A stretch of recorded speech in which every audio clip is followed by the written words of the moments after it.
How's it going, Ron?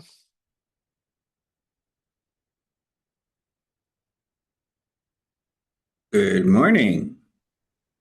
Good morning. You're almost the only person here. How you Um, doing, uh, Andrea?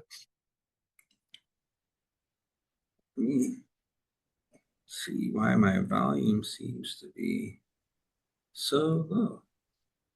Can you hear me all right? Oh, here we go. It's not you, it's me. On Tuesdays I come to a collab office because Oh, okay. started meeting clients in person. And so as soon as I did it, 3 Tuesdays in a row had fully booked up. So I guess the idea to do this was a good idea. Um, Nice. so I do have a couple of things really quick, but I can wait. No, go ahead and jump in. Just real quick, Andrea, I think this is first time you've been here. If not, I apologize for not saying hi before. But the way this works is just like Ron's about to do. He's just jumping in and starting off with a question. If you have one, feel free to do the same. Or usually we have a lot of people in here. You can raise your hand or just drop a comment in the chat if that's what you're comfortable with. But yeah, that's usually how we run the office hours. So yeah, just so you know. Cool. Ron, go ahead and jump in. All right, so first is just a question, right? When I create a let me share my screen. So when Yeah. I create a when I have a web search and it's actually running, um, little buttons in the way. And so let me just pull this up here. And so and I also found, I don't know if it's a bug or what it is, but something definitely not acting right in the settings when we set up a sub account. So I have Okay. these searches, right? Now these previous searches have ran, right? So the chosen a lead BOGO and the chosen a lead offer page, we're not running these anymore. So I turned them off, Okay. right? So if I go to them, they should be there's really nowhere to turn, so it says the search performance is live, but the agent that those searches are attached to are either drafted or paused. What's happening in the background? And if I draft and pause it, shouldn't there also be something that tells me that search is not still live? Because what does that mean if the search is saying, it's the performance, it's live? What is that telling me exactly? Oh, that's telling you that the snippet of code is still live on the website. So every time the website loads, somebody visits it, it's still live pulling in data. So my concern is if I turn this back, so let's say I leave it there, right? And it's there for a week, and then I turn it back on. Is it going to resolve all those visits that happened like for the last week, or is it going to start resolving visits from today? From today, because assuming, and we can go back and look at the AI agent, assuming that the trigger is when the contact is added to the workflow. Yep. Um, yeah, so it won't go and backlog any of those. It'll just start from where it's at as soon as you turn it on. All right. So this trigger, so you're saying as long as, uh, come on, as long as this says results added to list, Yeah, it's not gonna look at that snippet and say that snippet was still there, even it was live and active. So the snippet was still functioning, but the trigger wasn't firing because the agent was on pause. correct. Yep. Okay. That's the way it's supposed to work. Yeah, because Okay. a list We don't running. know yet, right? Because Yeah, we might not have had people actually test it yet to leave it. I'm just curious. I want to make sure that, if I put snippets out there on different things and then we come back to it and I turn the agent on and off, I just want to know that we're resolving data from a specific start date, right? And if that's not the case, I just wonder, is there a way that the same way that we turn the agent off, that we're able to turn the snippet off? I don't know the if only that's too way to much turn work. I don't a know if I'm overthinking it. Maybe it's already worded to the yeah. code, but I understand that's how it's supposed to work. I want to have confidence that it actually works that way, and I won't know until I actually turn the agent back, right? Right. But the only way to turn the snippet off, because you're adding it to the website, you would have to remove the code from the website. That would be Okay. quote All unquote how right. you turn it off. Yeah. Okay. All right. So in Um, this, we're good. I mean, if that's how it works, then I'm going to be yeah. actively testing it. I mean, um, in this use case, we redesign the funnel, so that's what we're doing, right? Like we're saying, okay, so just for like as we're going through the process, what we did here was and how we used white label suites to help us make a decision, right? So white label suites to me is not just a way to sell clients more leads, but it's a way to help clients understand how are their digital assets actually performing, right? So Yeah. if we look here and say, okay, we had an offer page. That offer page had 133 website visits, and we didn't have a very high conversion rate, right? Um, Now we went back and we created a separate offer, right? And we ran it to a separate offer page, ran paid traffic to it for 7 days. We stopped it at 236 contacts captured, but again, none of those contacts converted. So that was me giving the client just one more piece of information because the client always believes that they know what offer is going to convert. No matter how much we try to tell them, don't put that Right. there, don't put those extra pictures there, don't put 47 videos there. It's a funnel, it's not a website, it can't have 15 sections. They don't Yeah. care. They want what they want. So it's our job to use data to help them make a data driven decision. So we said, okay, look, that didn't work. So we just redesigned it and launched this new same client, same event, different offer. Right. What the interesting part Okay. was, even though I told them not to run the ad to women because this was a men's event, they had the idea that we are going to run it to women because maybe somebody's wife will see it and then they're going to buy a ticket for their husband. Mind you, this event is in Texas. I don't know how many wives in Texas are sending their men to men's event, but I don't think it was a good use of the money. However, of these 236 contacts that we captured, 60% of them were women. So now we're using that gender filter in HighLevel because we don't have a way to gender filter them here, right? So we Right. talked about, could we gender filter them by an if else condition and say, hey, you know, in the agent, where would I plug that in? So we're gonna gender filter them in HighLevel, and then we created two gender specific 7 day cold email pushes. The first two emails are going to be forced emails, and then the 3 through 7 will be emails driving them to a URL. So we're hoping to see if we can even now that we have people in the pipeline, how can we use that data to actually try to convert them? One thing we did was we identified obviously the offer was not converting. There was too much offer friction. There was too much information on the page, and the price was too high. So we did a significant price drop. But here's something interesting here. In this sub account, the only thing I have turned on the setting for the sub account is web search, right? So if I come in here and I click here, this is the only tile that shows, right? And it'll only allow me to create a search, this type of search. But if I come to the saved search list and I click on the saved search list and I start doing anything here, as soon as I go to the create, where is it? It was so it pops up as create a new list, and I was just there because that's how I created this one. So let It's me, in the top right oh, corner. here, yeah, see right here. See when it goes to create new, when it goes to create new, it still gives me the option for all the different searches. This should not be here. Okay. So this is the bug that I was talking about. I think this is a bug somewhere in the code. It's still allowing this create new button not to filter based on the sub account settings. Got it. Get in line. Okay, that's all I got.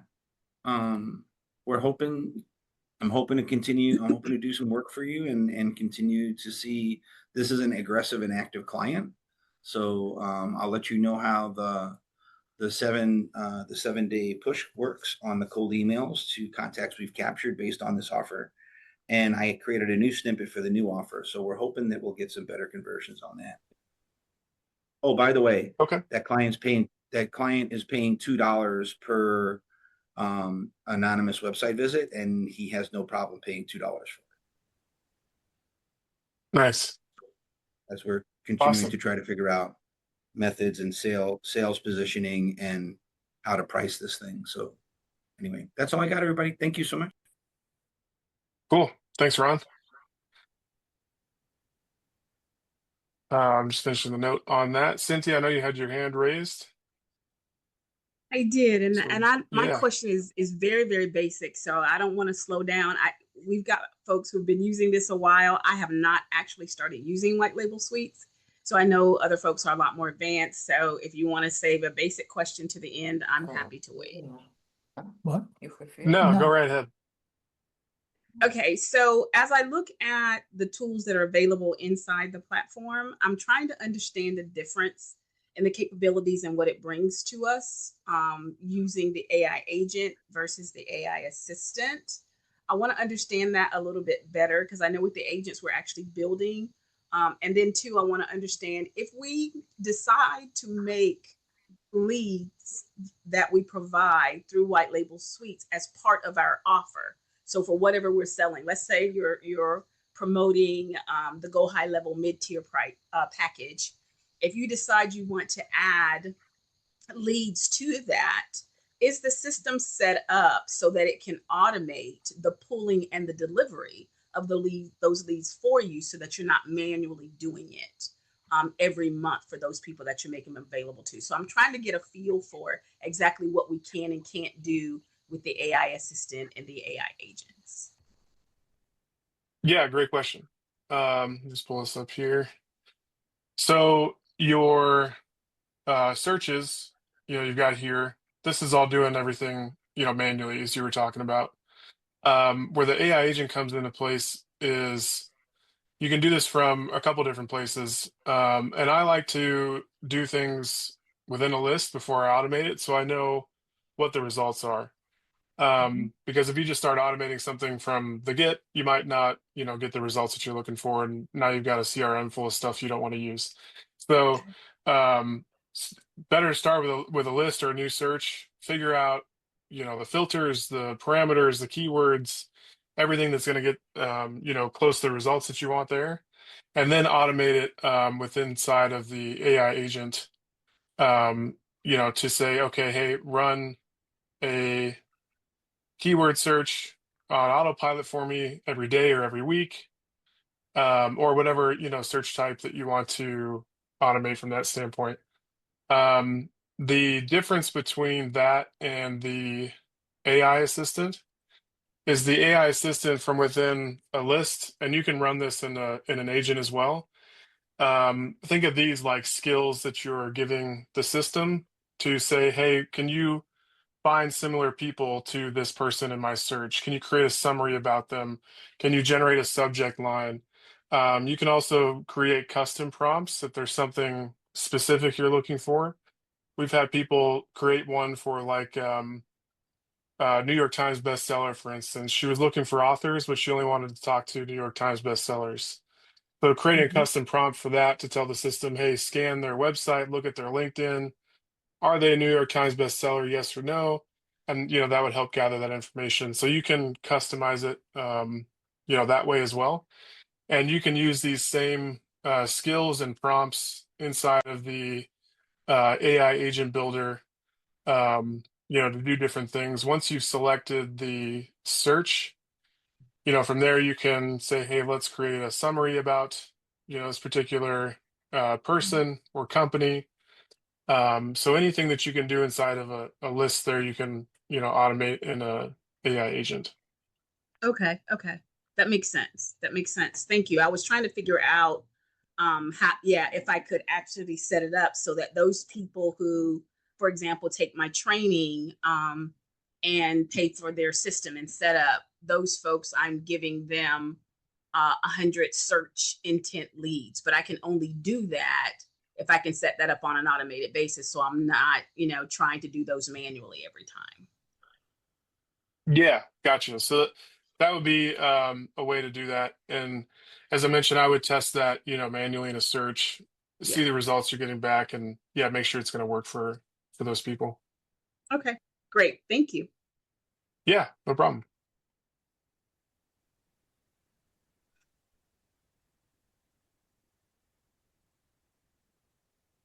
All right. Um,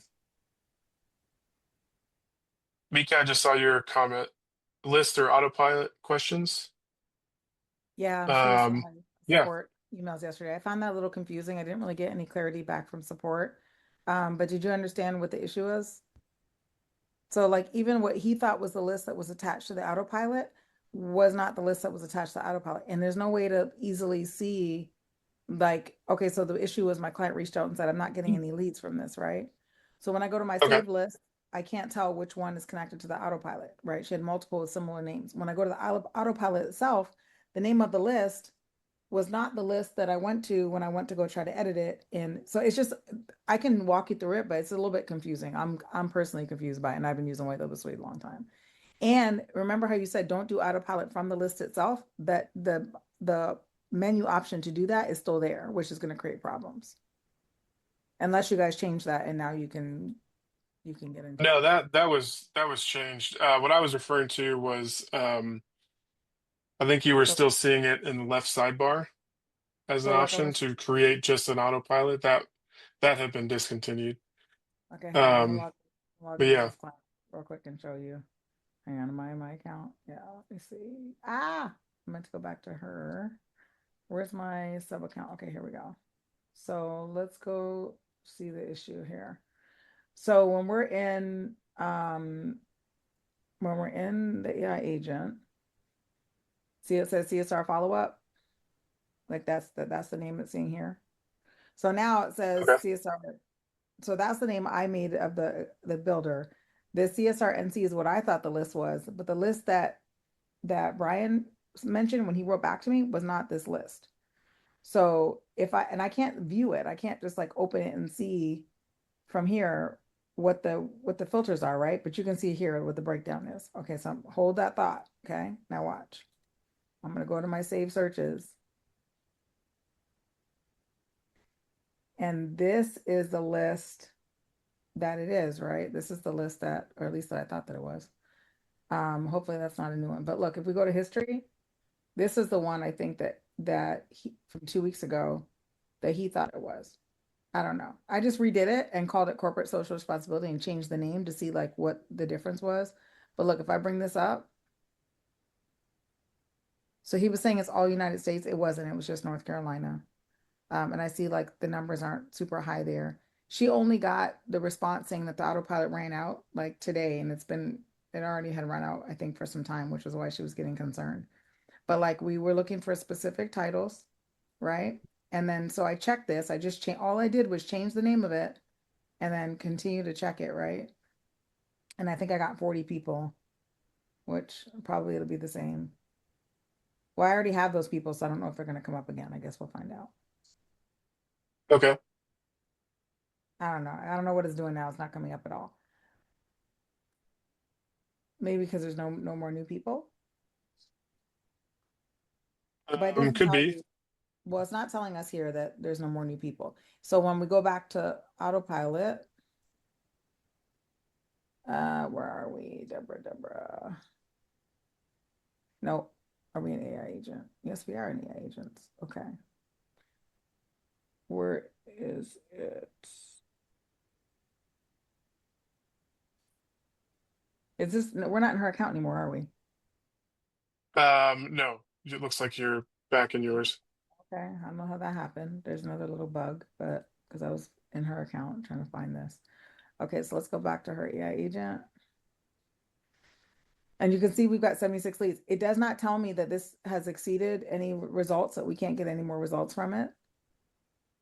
If we, have reached whatever, like capacity. But I just find like the fact that I can't tell what list this is not what I was just looking at over there. The name does not match. It matched the list you were just on. No, it didn't. It was corporate responsibility was one of the lists, and the other list was Um, it was similar, but it wasn't the same. This is the tag, but that's not the name of the list. So like I think if we could like be able to open this list from here, or if it could, there's some indicator somewhere, or if there is, then tell me how. How do we tie this back so we can see either there's a problem with the Go search back to your criteria? save. Go back to your saved list. That CSRNC was the name of your list. I want to see if it ran out of results or if I need to change the search criteria without creating a new list. So let me go back to settings. CSR follow-up was the name of the agent, and then the list themselves. Oops, save list. Yeah, but this isn't what. CSRNC So right there. I agree with you, but I'm telling you, Brian wrote me back, and that is not the name of the list that he sent me. So I don't know if it's saving when you create it in Autopilot. Is it creating some other list somewhere? That's not. This is what I thought it was initially, right? But Not check unless this you out. create a new, not unless you create a new list. If you're tying it to a list, it won't create a new one. It just ties it to that existing one. Okay, so how would I know that then this ran out of results? Because I didn't, when she contacted me, I didn't, it took a lot of back and forth for us to get there. And then she eventually got an email from you guys after I had already contacted support. Yeah, the system will do that. Can you go back into the list? Yeah. And there is I want to see just to make sure. This right here is a history button on the contact. That'll tell you where that came from as well. This one? You talk, oh, Not on not the on the, search history. okay. Yeah. Okay. That must have been what Brian used, by the way, because that when I was confused that didn't match the list that I thought I had connected it to. That's why I was asking if there's another way to check because he used this list, CSR NC Autopilot. So that's why I was confused because if I'm checking the criteria by this criteria, I was able to get 40 more results. So okay. So this is workflow CRM. Yeah, so this came from that should have the name of the AI agent. It just has Thank the you. number This is of what it. I'm saying. But I can't tell. yeah, that you'll still be able to find that, but it would be simpler to have the name on there. Or even here, So if there's AI agent already attached to it to tell us which agent it like, you understand what I'm yeah, saying? that's If to we create a already, create a new one. So here's the difference here. This does this this work history now? button, Does this yeah. work now? Okay. This history button is for the actual search history. So what is being used to run the lists or run the search? And Okay. this one is for the contact. Where the contact come from, and where did it come from? How did it get generated? Which from here was generated based on the autopilot ran for that specific AI agent. Um, so that just wanted to make sure you understood the difference there because it can be a little bit confusing to go, okay, hey, here's a history button, but what does that history actually tell me? Where is it coming from? So that's the difference between just so you can see like, all right, this is for the search results. This one is for how did the contact get actually created and added to this list. Okay, so how would I know if one, these are the people who are in the autopilot, and two, that if there I can't get any more results out of this list with the current So criteria, or if it's completed all of the available results. Is there a way to see that inside here? the best way to see that is actually to run the search. What we do need to add on the card for the AI agent itself is exactly the message you got that said it was I don't know if it says it depleted or the AI agent has completed its search and there's no more results. But So what we can do is the add that. client did get that, but there was a delay in time for her to get that to the point. This is only here because because I manually ran it. It stopped running 2 weeks ago, and she didn't know that. Yeah, Kyle, that email goes out. It's somewhere around, I would say 72 to 84 hours. It's weird. It's almost 4 days or something like that after it stops. That email goes out and says it's exhausted that list. It's almost like it has to air out so many days before it ever sends that email. Yeah, and I think it's also depending on when that batch is run too for Yeah. that. So it's probably the same. Yeah, if it's not getting the results, when the batch is run for it, and then finally saying, okay, we've exhausted the attempts on running the search. So it's Um, run, like I said, I yeah. manually ran it yesterday, and that's why it says 15 hours. It stopped running 2 weeks ago. She just got that email yesterday. So Okay. maybe when it runs out or when it's not getting results the first time, it says, hey, like we'll try it again for 3 more days, but it looks like you've exhausted your results, something. And then after the third day, if it's just like done, then they said, okay, we haven't gotten any results for 3 days. We're not going to run it. Or if it's weekly, how for 2 weeks or whatever the case. But yeah, she didn't Yeah. know. Or if there's an error, we need different keywords or yeah, tell you something that's going on there. And that's the other thing is like if we can see the criteria for that particular list after it's already there, like I know there's the history, but if we can see what was the criteria that pulled this list, or in Autopilot, so that if we want to change it to try to get some more results, we can tweak it without having to go back and play a guessing game with the history. Yeah. Okay. That's That all. makes sense. This particular client, I feel like she joined right when we switched over. So, there's been a lot of problems, and I'm just trying to see if we can make this a little bit smoother. Because for clients who are running it on their own, I'm not knowing this until she comes to me and complains 2 weeks later that she's not getting an email, that she doesn't understand why she's not getting leads, and she keeps paying for them. So, you know, I'm sure she's not the only one. Yep, makes sense. I've got a note of that here. Hey, So we can Kyle, get that added. Yeah, Ron. can we add to that exhausted email a trigger also if we set so if we set the search to pull a certain number of leads, that when that number is hit, that's also considered a search as should have concluded. So we can set searches for one of the parameters we can set is how many leads we want it to get, right? So if we say I wanted to get this many number of leads, um, right now again we don't know when certain parameters are being hit, and I think that's going to be a challenge for all of us as we continue to work with clients and throttle their budget or throttle what the offer is, right? If I make an offer saying, hey, I'm going to give you the first 50 leads every month included, I need to know when that 50th lead was hit and when it converts to paid, right? So if I'm giving them bonuses in their account, so right now we have no way of knowing that without literally going into the account and checking it. And I don't want to Right. have to build a math formula in HighLevel for a specific tag every time it tells me when it hits this many leads. I mean, that I've thought about that, but that's really not something we should have to do in HighLevel. That's really something that the White Label Suites platform, if there's a parameter that we can control, we need a notification when certain milestones have been met. Because I think that would have helped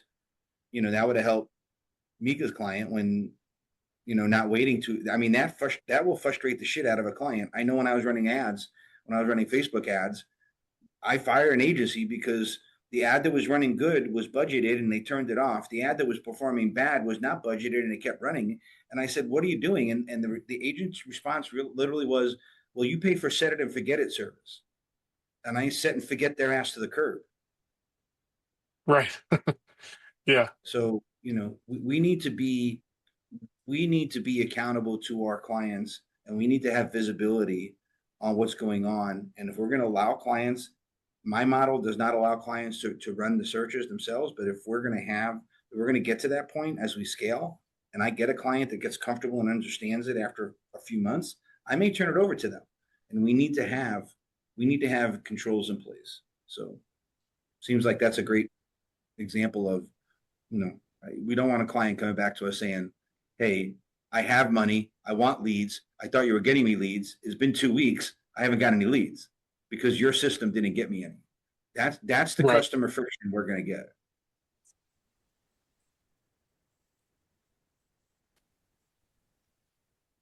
All right. Got it.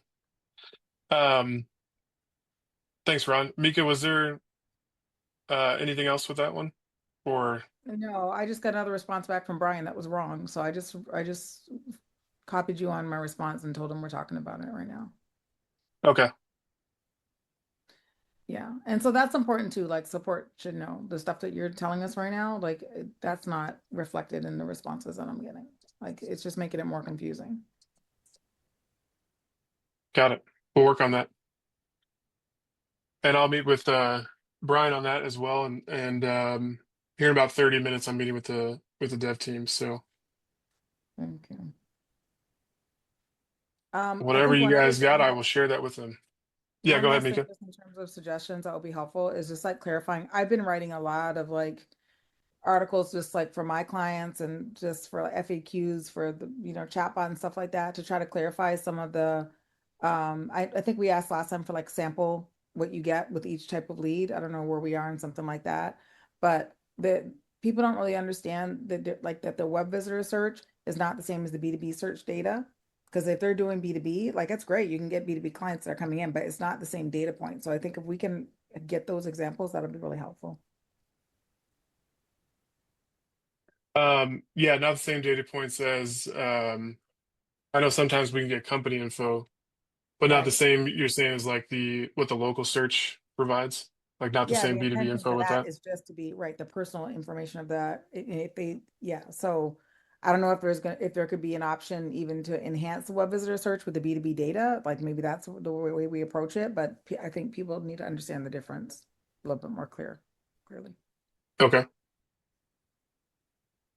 Can we got it. add a information button on that search tile so that we can direct them to that information tile, and that search tile, when they hit that information button, it tells them what data points that search is pulling, right? So if I'm running an anonymous website visit, what does this search do? I hit the little information icon, and it tells me these are the data sets that it's going to pull, right? These are the fields that it's going to pull for you. If I do a B2B search, I push the information button. It tells me, because not everybody's going through and setting up all the different metrics, right? I mean, the local search and the people search. I mean, there's so many things, and it's easy for them to see all those things there and then assume, well, I'm going to get the same information here, but I'm not setting it up. It must just be pulling it out of the air. Like, this is a set Yeah, search for these specific data points. This is a search where you can pull all of these, but you have to customize it, right? Like, this is more of a customizable list. This is more of a done for you list. And if you're handing that out to customers, like what Mika wants them to be able to do is let them know what they're getting or what results they're supposed to get, is you're going to have to be clear that these are opportunities that you have to get this information, that you are not going to get all this, because that's years ago when I used to run ads, I had an ad agency, and I used to give those out, and even though you tell people that verbally, they're like, well, no, it has all these things. Why am I not getting all these things? And it just causes all kind of friction. So, you need to put it at the top that these are possible results. At the bottom, again, these are possible results. And they probably still won't see it, even though you got it bookmarked on each end. But those lists help a lot. But, the thing is the top five. You know your clients, right? And you know what you're doing searches for, and usually it's 5, 6 different data points that they're really looking for. I always put those at the top, and then I listed the other ones down, and then like I said, I've made sure they understood it. I'm going to try my best to get all these for everybody, but it's not necessarily going to happen. yeah, definitely. Alrighty. Thank you guys. Just double checking the chat here. Looks like we're good.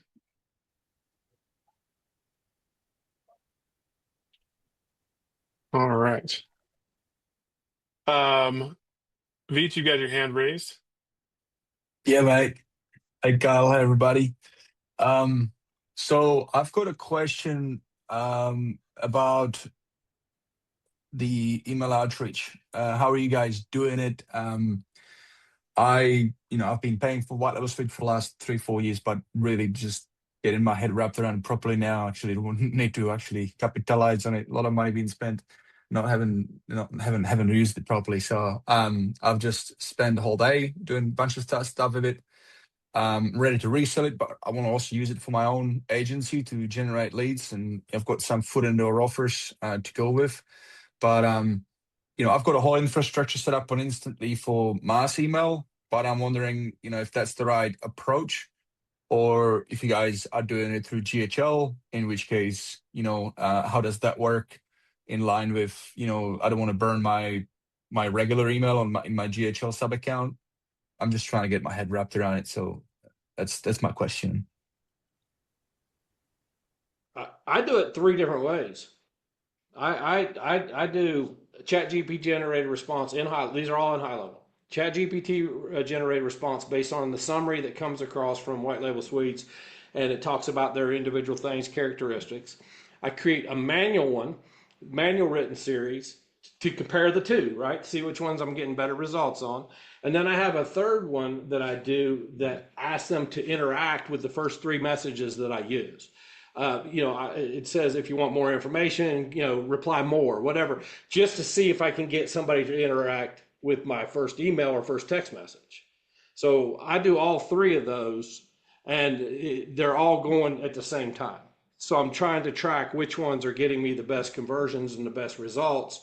Right now they're adjusting some stuff on the summary, so that one's not optimal yet because there's some summary issues. But the ChatGPT messages when the summary does come across are freaking phenomenal. So what you're saying is you've got a workflow and you've got a split like 3 routes, and you're doing one for one, like you're doing the split tests. So contact I'm one gets running different this. lists. I'm running different lists with the same list criteria, so that it's not the same person. So each one of them I'm tagging them all Right. different, so they all go in And there. I had it set up where it was doing 33% one way, 33% the other, 33% the other.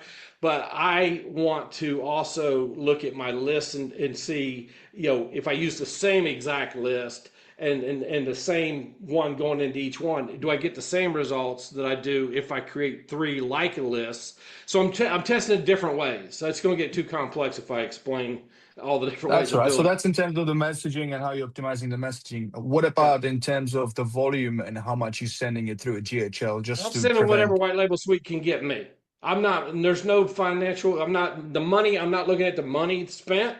It's literally how much can you get me based on my search criteria. And I'm literally, I'm trying to prove that I can make money for the end user, right? I'm not necessarily looking for people in my agency. I'm looking for people within my agency that can actually generate business for their customers. So I'm testing all those steps. You see what I'm saying? I'm building sub accounts, but then I'm also trying to make sure the sub account can get customers that business, like a service business, right? A plumber. I'm getting the plumber actual plumbing leads, but I also want to get plumbers. So I'm doing two different types of messaging, In terms of three different the, ways. like when you're sending out through, let's say just one sub account, when you're sending out the cold outreach, because you're doing it through a sub account, like an instantly you can have say 30, 40 different Gmail addresses with under burner domain. I'm more interested in that aspect in terms of not screwing up my sending domain reputation if I do cold outreach through my GHL sub account, which is with clean email addresses. So that's what I was kind of more specifically like wanted to know You if you can do talk to like five 20 a people and day get five. only. You talk to five people and get five different answers. Uh, Everybody's going to tell you a different way that they do it. Everybody's going to say how they do it. Everybody's going to say if you do up to 200, that you can do it this way, 500 is this way, 6,000 is this way, 100,000 is this. I don't. I'm not going to give you advice on that because I have certain ways that I do it, but doesn't mean that my way is right. If you want to learn that, look at the different ways and go through the HighLevel, and somebody here might want to tell you. But I don't subscribe to a lot of the stuff everybody else, the noise other people are saying, because I've proven a lot of the stuff people are saying that you need to do, you don't have to. But I don't want to, anybody else can speak on that if they want to, but I'm not the one to ask about worrying about burning domains and stuff, because there's a lot of things you can do that's real simple that you don't have to go real slow. Anyway, I'm not going to say anymore. I think you might want to consider first running your searches and see what the volume is going to be before you determine what the outreach vehicle is going to be.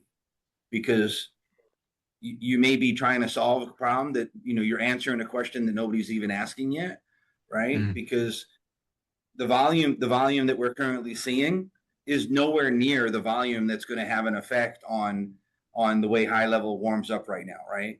So we've got to get to 1,000 a day to move to stage 2, and then what is the next benchmark is 2,500 a day to move to stage 3. So right now, with the amount of volume that I'm seeing, GoHighLevel is working perfectly fine.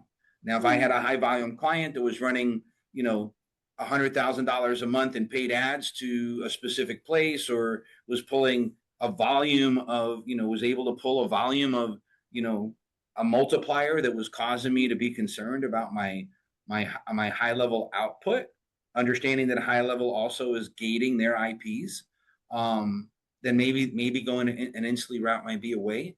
But I just haven't seen it, and I've got a couple active customers that are doing some pretty aggressive outreach right now, and I have not seen the volume yet, or have I forecasted the volume that's going to want to get me to move outside of HighLevel, and then have to get those contacts over to instantly, so instantly can run the email campaigns, so then I can bring them back to HighLevel where maybe all the other activity is going. So it may be a juice that's just not worth the squeeze right now. That's A lot of that's fear based. A lot of that's fear based. A lot of those companies are trying to get you on fear based because people have had bad experiences, right? Just like when people advertise on Facebook, people will tell you, "Oh, it doesn't matter, when you get banned or if you get banned. It's a matter of when you get banned." I know people have been running Facebook accounts and never had a ban. I know people that get banned every 2 days. So people say, oh, you need to buy your accounts this way. You need to do this to protect your Facebook accounts. But I know some people that have been running them for 5 years and runs a good volume for them and never had a problem. It's all about they don't want to stop an ethically and moral business that's advertising the correct way. Same with email. They're not looking to penalize you because you're sending a certain volume through. It has a lot to do with your bounce rate. It's the things that you're doing. It's not the email and the amount that you're sending through it. It's what's happening when you do send them. Are you sending them to dead emails and they're bouncing back? Are you sending them to emails and they're hitting unsubscribe every time that they get one? All that stuff is recorded.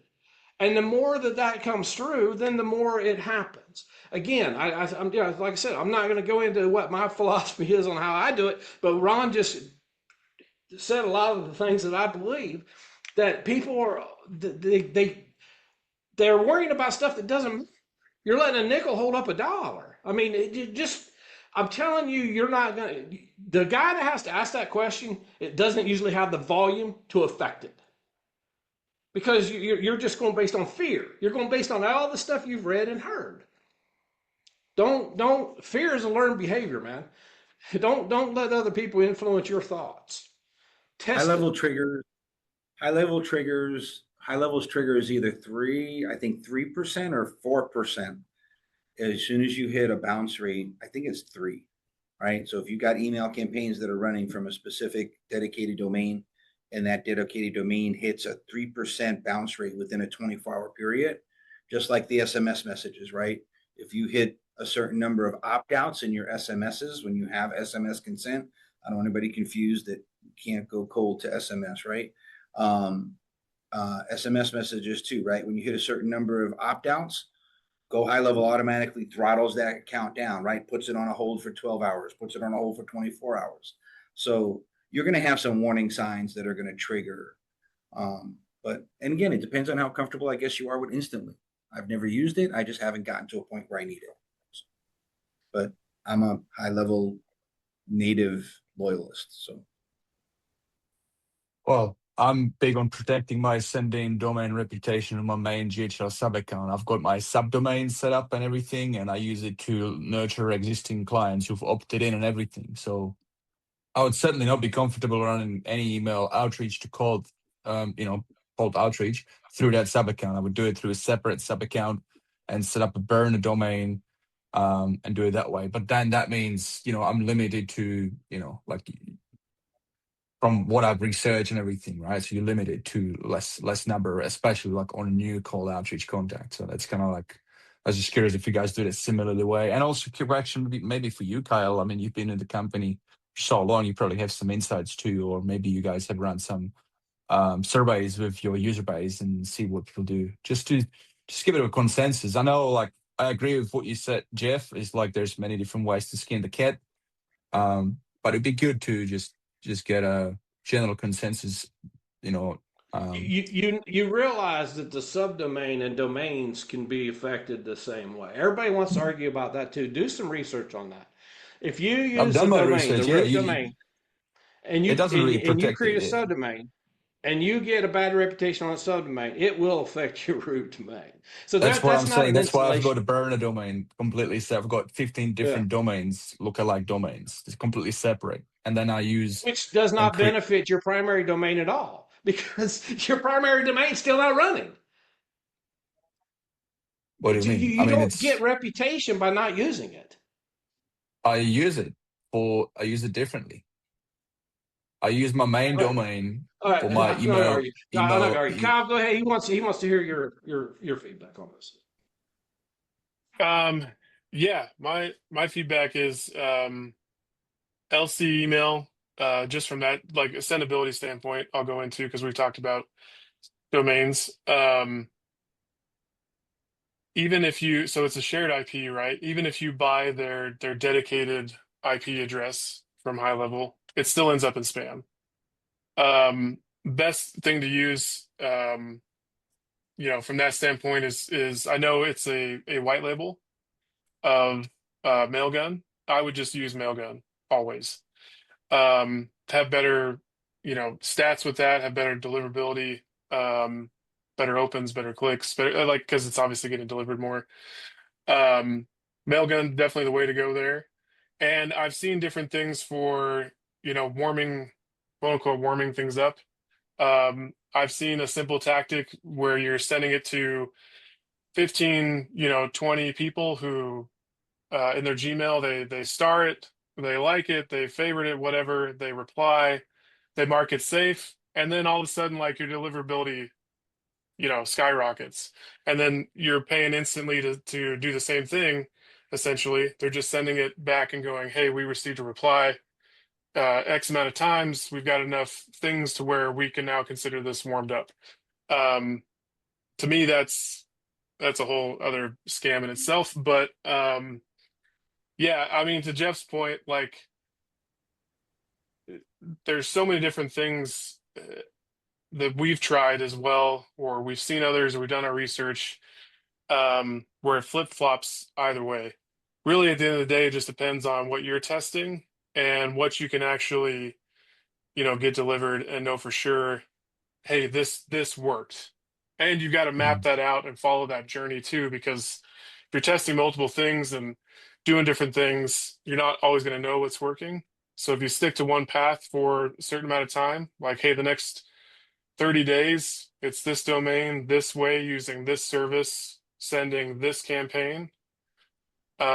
Really, at the end of the day, that's the only way you're going to know that, you've actually built something that's working. Um, Other than that, there's a lot of noise out there about how to do it. Appreciate it. But yeah, I do know for sure from sending, yeah, thousands and thousands, Mailgun is the way to go. LC email is a great little foot in the door. If you're not sending volume, if you're just replying to customers, if you like, great.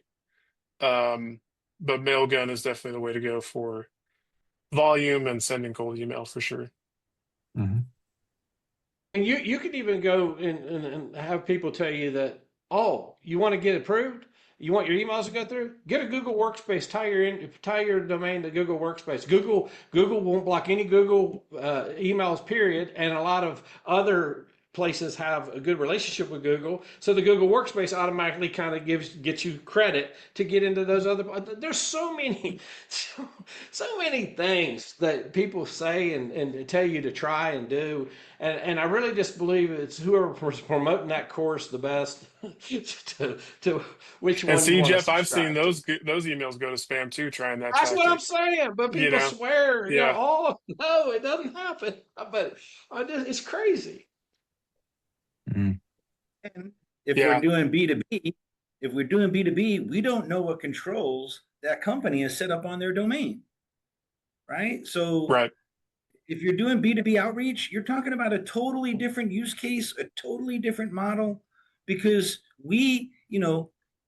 CIOs right now and CTOs right now are locking down emails to the point that people in business that I'm talking to in corporate America are saying it's great, my account's really secure, but I can't send emails and I can't receive emails Yeah, they're blocking because now we domains have that aren't Don't get me registered. started on Yeah, Outlook they're I as mean blocking a they're they're nightmare. blocking domains. They're literally Yeah, they've got a filter that says if an email doesn't come from this or this domain, block it. So you so you can't even have to get it to them. know. And I think when I hear Jeff say do your research, he's not saying do the research on the technical application of it. It's more like what is actually going on in the business place, because we have the same thing, right? We have emails that are going out, and then all of a sudden I get a call. Hey, my friend at ABC Plumbing domain.com just said that their email went to spam. Why are my emails going to spam? I thought you got my emails out of spam. Dude, Mm. I'm not in Yeah. control of every single bottleneck and every single port and every single. I mean, there's so many different things that go on in the technology piece that it's same thing, right? For a long time, Google Workspace was the way around it. Take your domain, attach it to Google Workspace, you'll be good. But so, and I agree, right? Again, you can be doing low volume, right? Like Mika said, but now you're not getting an open rate. Well, they see a non-open rate as a negative attribution. So we're in this evolving place where these trust signals, I don't think they really know what they want the trust signals to be, I just want because to they're clarify. continuing to move them. I just want to clarify Mm. that was specifically in response to you saying you don't have high enough volume to be worried about. High volume actually protects you in many ways. So you don't, I'm not suggesting that you use low volume. I'm saying I've worked with a lot of cold email companies as well. And often they will use a separate domain, just like that's talking about, not a subdomain, but actually a completely separate domain to protect you, to test different things, first of all, to see what works better. You can always move certain activities that tend to be lower risk, but the volume isn't as much of a factor. You just have different issues at high volume versus low volume. Okay. I'm just saying the clients that I'm getting are not getting enough volume contacts from white label suites All right. to make me want to think that I need to worry about how many emails a day I'm going to be spending. That's all. That the volume was related to how many contacts we're pulling in. But you're probably right. I mean, I know what's happening today. Yeah. That's what I'm saying about the searches. And I just dropped an earbud.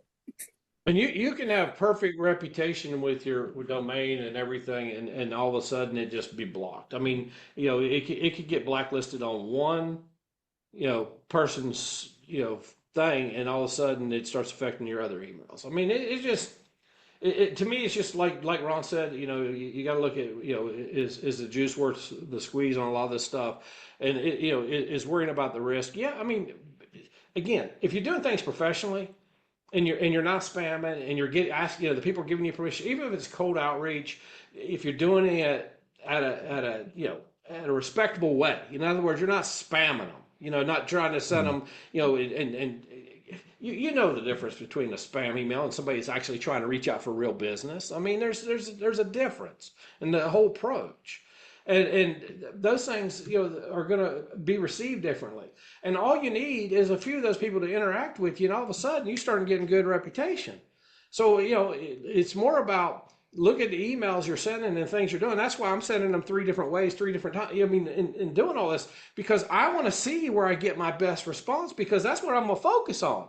Because the better my response is, the better everything goes, the better the reputation. I mean, everything gets better, right? Your business reputation, your email reputation, everything's affected.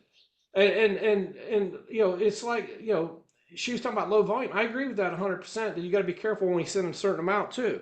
And that's why I was saying with your counts, if you warm up, if you warm up everything, but then you go send it to the other one. Well, you send out 5 messages. One person says it's spam. That's 20% spam rate. You see what I'm saying? Now you send out 100, one person does. It's 1%. So how do you know you didn't warm up all that stuff? And you've been giving this person this thing. Oh, they're great. They're great. And all of a sudden they got pissed off at you. You put them on the good email, you send your first 5 out, and they say spam. Now 20% of the people you sent to said you're spam. That domain's now been hit that fast. That's And a good people point. don't understand that The because difference is the people who you're communicating with on your low volume domains are much safer and engaged. So you're not going to have that issue in most cases. And then unless we it's an talk about, irate hang customer. on, let me finish. There is always a possibility of those things happen, but the probability is not the same thing. So we can say, oh yeah, this could happen, this could happen. We have to look at like what is more likely to happen if we do certain things versus what is more likely to happen if we do other things, and then just make, decisions accordingly. I mean, it's like the answer might not be the same for everybody, but the difference is engagement. When you're not using your main domain, those people are usually opted in, highly engaged. You're not going to have a situation where you've got 20 people and 5 people marked you as spam. Yeah, it could happen, but it's not as likely to happen. I've been doing email for like 20 years.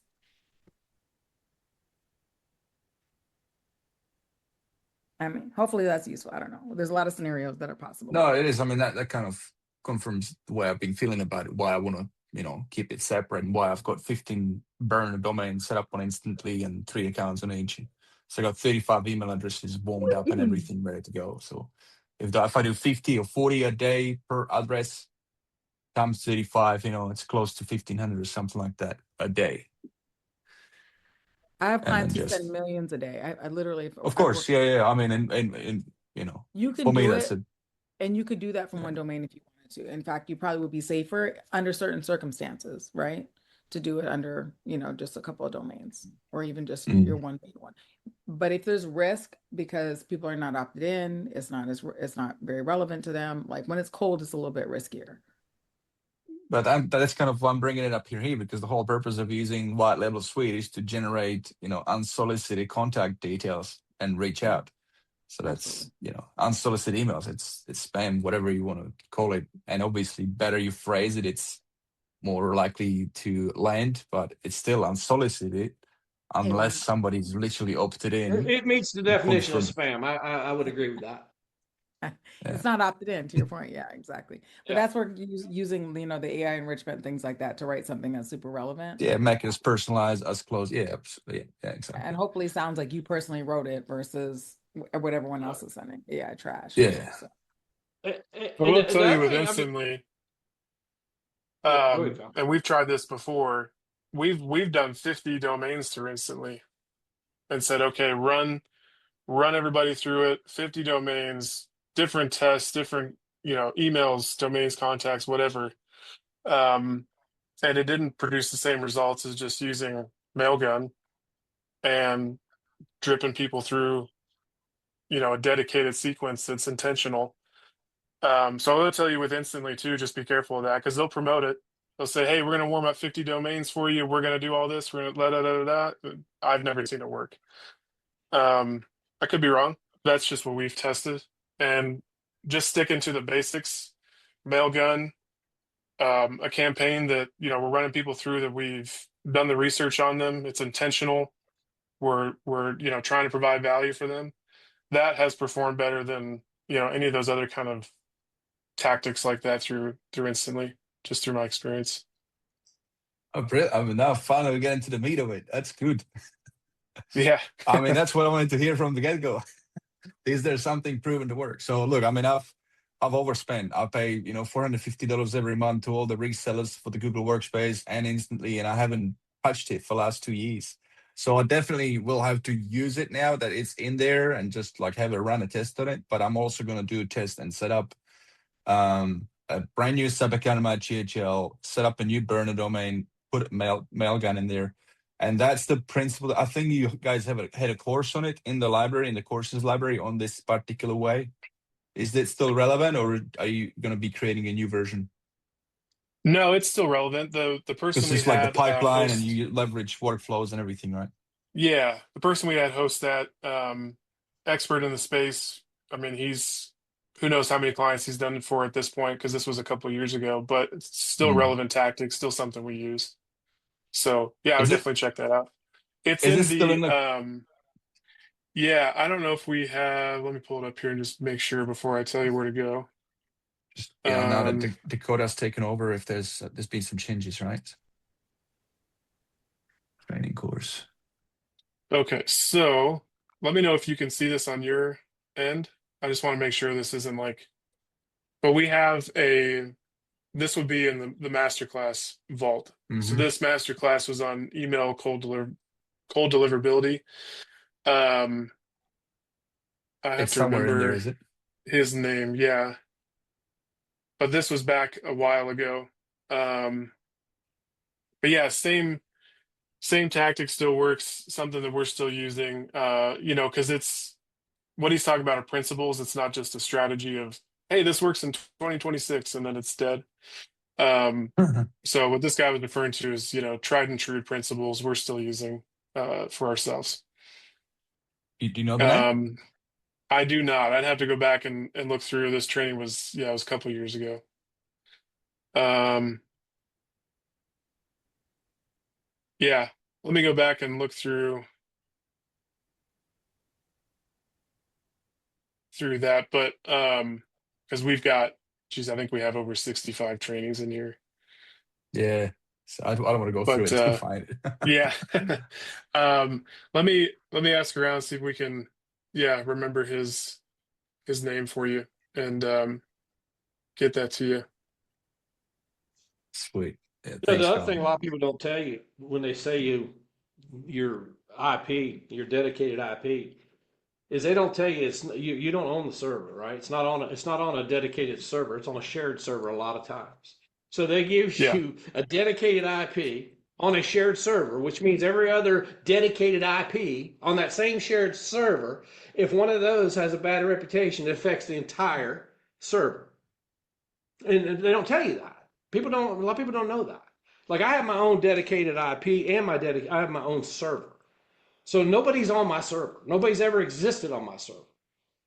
And I have dynamic IPs. I have multiple IPs on my own server that I own all of them. So my IPs rotate automatically, dynamic. And my server is mine. So there's no other influence other than me. But they don't tell you these things. That's why I said, like Ron said, I'm not saying research if it works or not. I'm saying you just got to come up with your method. There's several different ways. But make sure you understand the differences. Because a dedicated IP on a shared server is not technically a dedicated IP. Yes, it's a dedicated, you're getting that IP, but it's still affected by Mm. that server.